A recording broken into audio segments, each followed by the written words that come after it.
Well, I don't know who the official furniture sponsor of your Pittsburgh Panthers is, but hopefully they gave Pat Narduzzi an office chair with wheels on it because he needs to roll down the hallway to the offensive coordinator's room and have a little talk. We're going to be talking about the quarterback situation again. Maybe for the last time, probably not for the last time. We're going to be getting into it in light of Pat Narduzzi's comments yesterday here on the Morning Pitt on youtube.com/Panther-Lair.com. All right, welcome to Tuesday. Welcome to the Morning Pitt here on youtube.com/Panther-Lair.com. I'm Chris Peak from Panther-Lair.com. You know that it's the website Panther-Lair.com, Pittsburgh.rivals.com. The most comprehensive source of Pitt sports news on the internet, football, basketball, and recruiting. You find it all at Panther-Lair.com and message boards to interact with hundreds and thousands of your closest Pitt fan friends all day, every day. Panther-Lair.com. Say it with me now. Panther-Lair.com. Come on louder. Panther-Lair.com. That came out of nowhere. Sometimes the best stuff just is sort of, spontaneous. It comes out of improvisation. We'll never be able to do that again, and hopefully we never will do it again. But no idea where that came from. But trying to have a little fun in the midst of an otherwise gloomy week here around the Pitt world. And of course, we've got our YouTube channel, as always, youtube.com/Panther-Lair.com, where we ask you to like this video and subscribe to the channel so you don't miss any of our Pitt video content. We have these morning Pitt videos every day of the week, Monday through Friday, so you can get a little Pitt sports talk to start your day.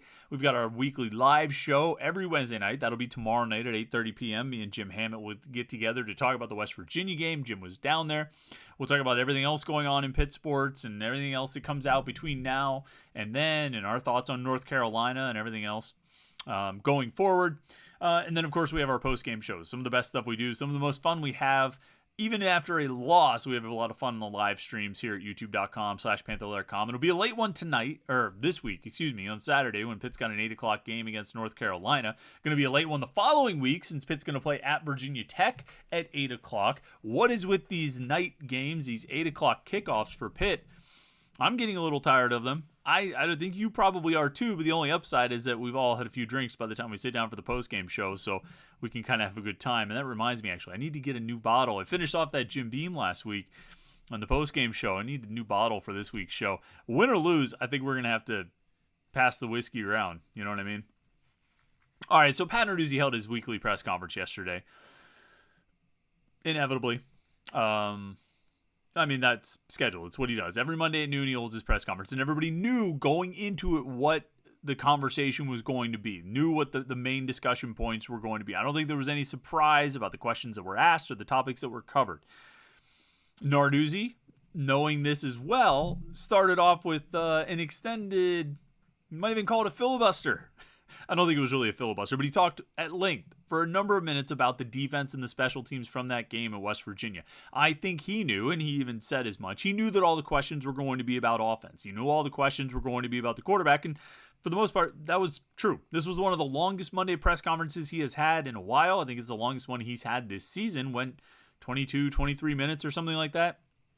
And almost all of it was spent talking about the quarterback and the offense, and talking about Phil Dracovic and the decision to stay with a quarterback or replace a quarterback. That's where we spent the bulk of our time yesterday, and Narduzzi knew that was going to be the case. He said, I know you guys want to talk about the offense, so he took a little bit of time to give some praise to the special teams, which was really good, and the defense, which was pretty good in and of its own right. And we'll talk about the defense tomorrow. I think we're going to shift the focus a little bit to defense on tomorrow's Morning Pitt, so we can just kind of get into some different conversations, some different topics. And I think there's actually some relevant defensive topics to discuss. I think quarterback is certainly one that we're going to keep talking about all week. And, we'll talk about it on tomorrow night's live stream. We'll talk about it on Thursday and Friday.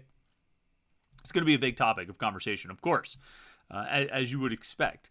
But there are some relevant topics to discuss with the defense and some things I'm looking forward to talking about with the defense.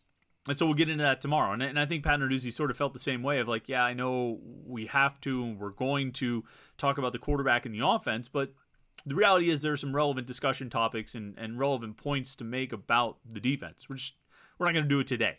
And Pat Narduzzi knew that once he stopped talking about defense and special teams, he probably wasn't going to be talking about them much for the rest of his press conference yesterday. He did get one or two questions about defense, but it was mostly about that guy, Phil Dracovic and Pitt's offense, and whether Dracovic is going to be replaced, whether they're going to change quarterbacks. I will say, scrolling through the transcript, and I was there, as I sat at the press conference, and then here as we scroll through the transcript, Narduzzi was never asked, is Phil Dracovic starting this week? It wasn't. Chris Carter asked him a question, sort of clarifying a question he had asked after the West Virginia game. Jerry DePaul asked a question. Noah Hiles, our friend Amanda asked a question. I had a question in there all about Phil Dracovic, and nobody specifically asked the question, is Phil Dracovic starting a quarterback this week? Now, Narduzzi did say things like, this is a big week for the quarterbacks. He also talked about things they need to do differently with the quarterbacks and all the quarterbacks, he said. And he emphasized the pluralization of that they need to work more under duress in practice, that that maybe they didn't work enough under duress in training camp and during and so far this season as they've been practicing, and maybe the quarterbacks need to be doing that a little bit more. And that's probably some truth to that, although the reality is that Phil Dracovic was under pressure less against West Virginia than he was against Cincinnati and performed worse. Not arguably, he was demonstrably worse against West Virginia than he had been against Cincinnati, and so I'm not sure if that's going to change it. The official depth chart, of course, also listed Dracovic as the starting quarterback ahead of Christian Bear and Nate Arnell. Drew a blank on his name there, but that's a good name to keep in mind.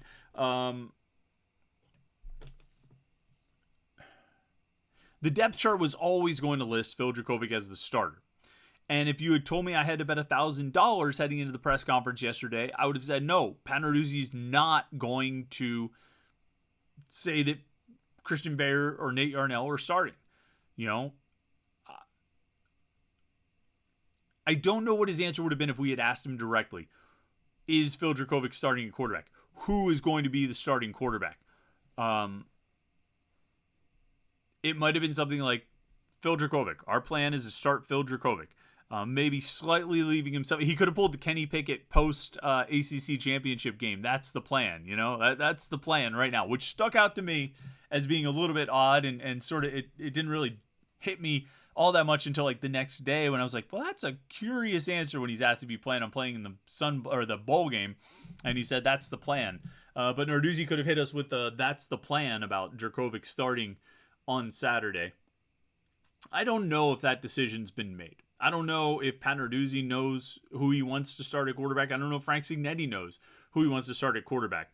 But I asked Narduzzi a question yesterday, and I'll even get the wording up and the exact wording and exact quote. I said, when it comes to that decision, either to stick with a guy or change a guy, are you deferring totally to Frank on that? What's your level of input? Narduzzi said, quote, I told you already, I'm leaning on Frank and the offensive staff to make the right decision and make decisions at every position. I mean, those guys know better. I don't sit in there. I spend 85% of my time in the defensive side of the room. Practice, I spend probably 85% of my time watching them because I know I'm going to watch it with the defense and watch it with the offense and make sure we're getting what we need out there and seeing what the tempo of the practice is. End quote. And that jumped out to a lot of people. 85%. Head coach spending 85% of his time with the defense. And, that was Walt Harris and Paul Chryst for that matter. They spent 85, maybe more % of their time with one side of the ball. In the case of Harris and Chryst, they were spending all that time with the offense. But, Narduzzi saying he spends 85% of his time with the defense. Now, I will always say, and have always said about these press conferences, you take it with a grain of salt. You take these words with a grain of salt when the coaches start talking about just about anything, particularly once you get into a season. They will say very little of real consequence, very little that is tethered to reality. A lot of it is just hot air, smoke, smoke screens and whatnot. That quote, though, that line stood out to me because I don't think it's hot air. I don't think it's a smokescreen. And I don't think it's necessarily inaccurate. I think from the time he has arrived, Pat Narduzzi has stressed the idea of the head coach being a CEO. And by that he means not micromanaging, that he coaches,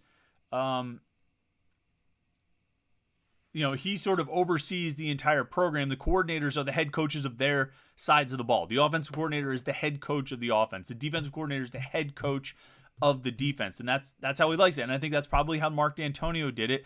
And I think Narduzzi appreciated the autonomy he had as a defensive coordinator under D'Antonio, knowing that there is accountability and that you have to answer to the head coach ultimately based on results and outcomes. But that is how Narduzzi has always approached it since he got to Pitt. And I think when he hired the coaches that he has hired, look at his first staff. He hires Jim Chaney, a longtime veteran offensive coordinator, along with Andre Powell, who's been around a long time, and Tim Salem, who's been around a long time, and then Kevin Sherman and John Peterson, a little bit younger than Salem and Powell, but still older coaches who have a lot of experience and they've been around for a long time. Younger than Chaney, but still around for a while. And on defense, he hires Josh Conklin, a relatively young coach. I mean, a young guy to be stepping into a Power 5 defensive coordinator job, and Rob Harley. Tom Sims was a younger man. I forget who coached their DBs. Drawing a blank now on who coached the DBs on Narduzzi's first staff. I think Conklin had some of those responsibilities, but now I'm going to look it up because I'm really curious about this. Oh, that's not going to tell me. Let me just look this up real quick. 2015 roster, who the coaches were. See if I can find it. Now, of course, they don't listen online. It doesn't matter. But he largely hired younger coaches on defense, particularly younger defensive coordinator at the start, because Narduzzi himself was going to be involved. But he wanted Jim Chaney, and he wanted Matt Canada, and he wanted Mark Whipple, and eventually he wanted Frank Cignetti, and Sean Watson in there as well. If I knew I forgot someone, there's such a long list of offensive coordinators that you can forget one from time to time. But he wanted those guys to be the head coaches of the offense, and he generally took a hands-off approach. The only real hands-on part of it was in hiring the guy. He hired Canada to do Canada things. He hired Watson to do Watson things. He hired Whipple to do Whipple things, and he hired Cignetti to do Cignetti things. He wanted something specific out of Mark Whipple as sort of an antithesis to what Sean Watson had done and the inability to develop the passing game. And so he wanted someone who could coach a quarterback and develop a passing game, and he hired Mark Whipple to do so. And then when he wanted more balance in the offense, he hired a coach whose history is calling a more balanced offense in Frank Cignetti. But he wanted those guys to be the guy. Hands off. You guys run the offense. I'm going to be over here working with the defense. That's kind of what I know the best. You guys do your thing. With occasional input from me, but largely I'm going to defer to you. And when he says that he's spending 85% of his time in the defensive meetings and 85% of his time at practice over with the defense, I kind of believe him. Now, I mean, we only watch a half hour of practice, so it's not like we could really chart that and figure out exactly where he is. I see him over with the offensive guys, sometimes working on turnover drills or whatnot. And I see him with the defensive group a lot too. But I tend to believe him that he's spending a vast majority of his time with Randy Bates and Charlie Partridge and Ryan Manilak and all those guys on defense. That's got to change. Because if this offense continues to cost this team and this program games, guess who it's on, Pat Narduzzi? It's on you. Okay? And you may defer to Frank Cignetti's judgment on quarterbacks. You may not want to walk into Cignetti's office and say, Frank, get him out of there. Put in 11. You may not want to do that. And I can understand that. You want your coaches to feel empowered and confident and feel like they've got autonomy to call their positions and coach their positions the way they see fit. That's why you hired them. You hired them to coach the offense. You hired Frank Cignetti to coach the offense, and so you want to let him coach the offense. Fine. I said you got to wheel your chair down to the offensive coordinator's room, pull up a seat, grab some popcorn, shut the door, and say, Frank, you got to put on the film. You've got to convince me why this kid should start again. You're not on trial. I'm not accusing anybody of anything, but I know we lost that game when our quarterback completed 8 passes and threw 3 interceptions. 3 bad interceptions. I can stomach a lot of things, Frank, but I cannot allow turnovers to doom us again. I can't allow subpar quarterback play and struggling offense to doom us again. You need to show me. I'm going to let the decision to you, but you need to show me why we're doing this. Why this is the decision we're going to make going forward. And I don't think Pat Narduzzi cares that they're going to boo if Phil Dracovic runs out there with the first team offense for the first snap of the game against North Carolina on Saturday night. I don't think he cares. I truly don't. If anything, it might only fuel him to be, even more defiant. But I don't think it's going to impact his decision.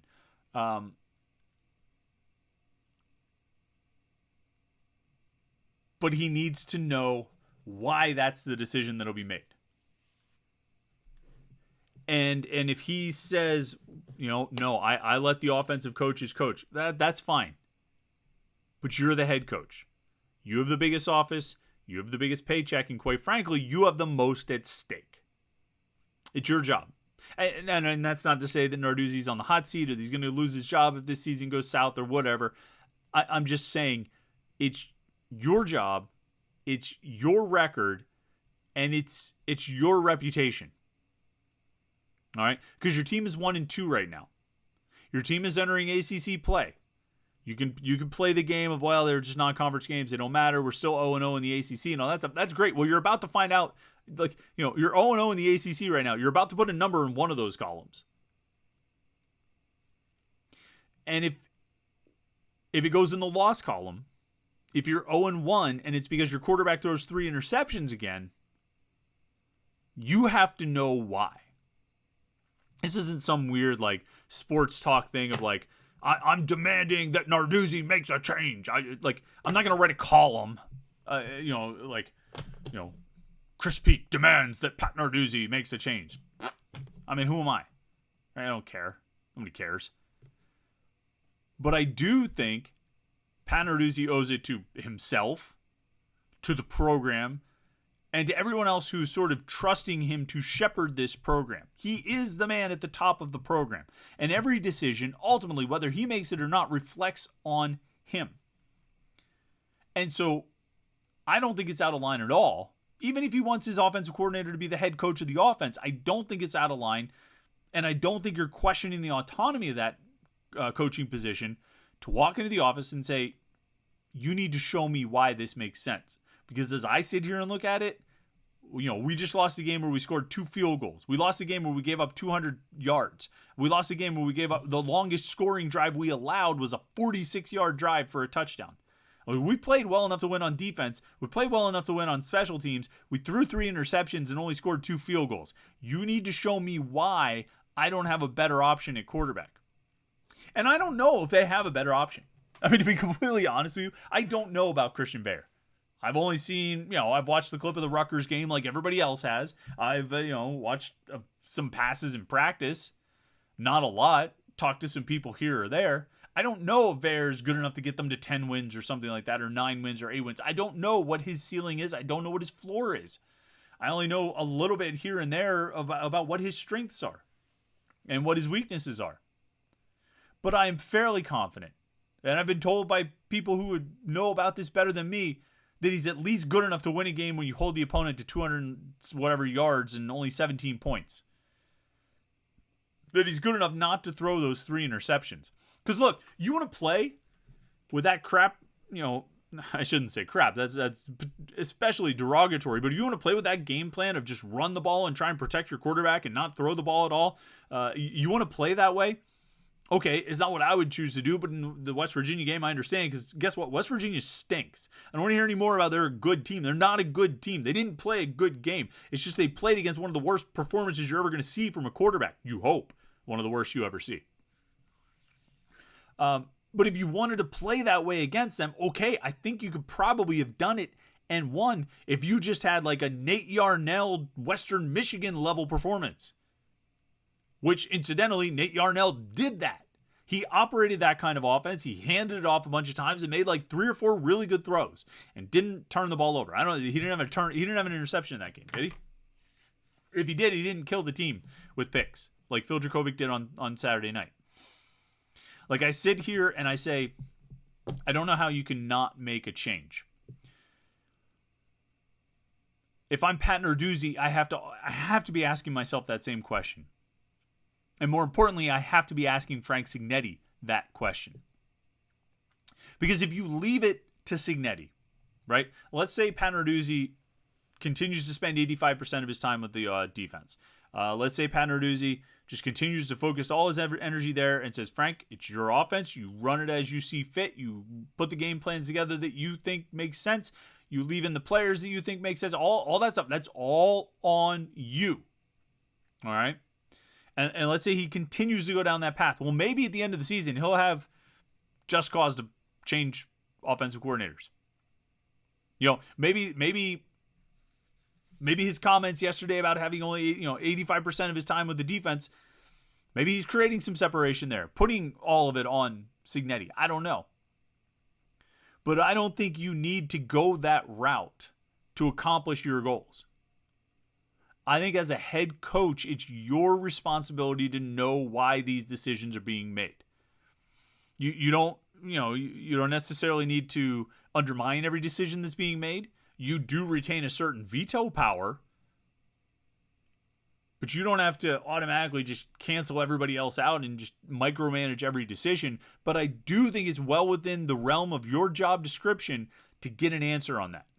Why are we doing this? And if it means that a few days this week you need to spend 85% of your time in the offensive side rather than the defensive side, I think you can do it. I think Randy Bates is a pretty smart guy, and Charlie Partridge knows his job pretty well, and Manilak and Collins and Sanders are all good coaches, and their GAs are good. They've been around for a while. Like, they'll be fine for this week. I mean, yes, they have a huge challenge facing Drake May, but guess what? You have a bigger challenge with your own quarterback, and you need to figure it out. And if nothing else, you need the offensive coordinator to explain to you why you're sticking with him. You need to see it in the film. You need to see it in the breakdown, all that stuff. If I'm Pat Narduzzi, at least that's what I'm doing. And if Cignetti doesn't make it a convincing case, then I'm saying, Frank, I think we need to give Christian a chance. Work up a game plan that plays to his strengths, and let's give Christian Bear a chance. Or Nate Yarnell, I don't care. Pick one. Frank, whoever you feel better about, I think we gotta try it. But we're not gonna know. We're not gonna know until the game on Saturday. We'll keep talking about it all week, and I'm guessing on Thursday when Pat Narduzzi talks to the media, he probably won't.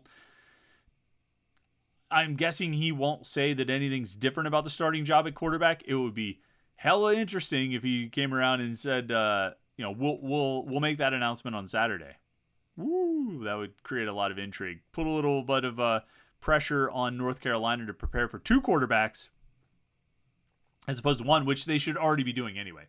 They should be somewhat familiar with Christian Bear, so they know what to expect if he walks out there and starts taking snaps.